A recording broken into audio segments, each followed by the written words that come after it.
Who's ever brought idea it was to make every single movement you do in a game require the stylus needs to be fired? What's up, everybody? My name's Retep, and this is a Legend of Zelda Phantom Hourglass review. As somebody who loves the Wind Waker, like I love the Wind Waker, I have a Wind Waker poster. Toon Link's one of my favorite characters of all time. I think Wind Waker is the greatest Zelda game of all time. I was super excited to finally be able to play this. I played this year on a 2DS.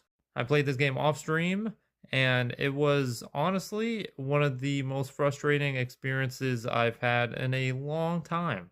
One of the most disappointing things ever growing up as a kid is that knowing that Wind Waker got a sequel and it was locked on the DS. I never got this game as a kid because it just looked so stupid. I thought it looked terrible.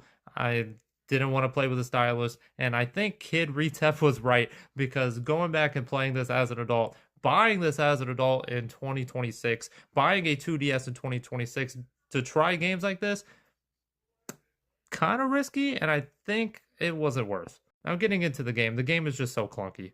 It is just so clunky. You have to move Link with the stylus, you have to attack with the stylus, everything is with the stylus. And when multiple actions are tied to one action, like when multiple controls are tied to very similar movements, it becomes very clunky, very frustrating. Half of the time he's doing something that you're not really wanting him to do, and it's just so goddamn frustrating. Some things with the stylus control well, like the boomerang, like you get to draw a little line and it'll go exactly where you drew it at. Like that's cool, that's innovative, but a lot of things like sword play, movement, just are so much better with a D-pad, with a control stick, with button controls.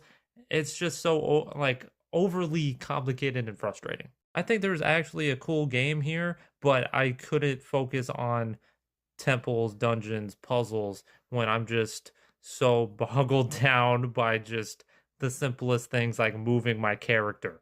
And I know that could be a skill issue, say what you want, but it was just debilitating throughout the whole playthrough.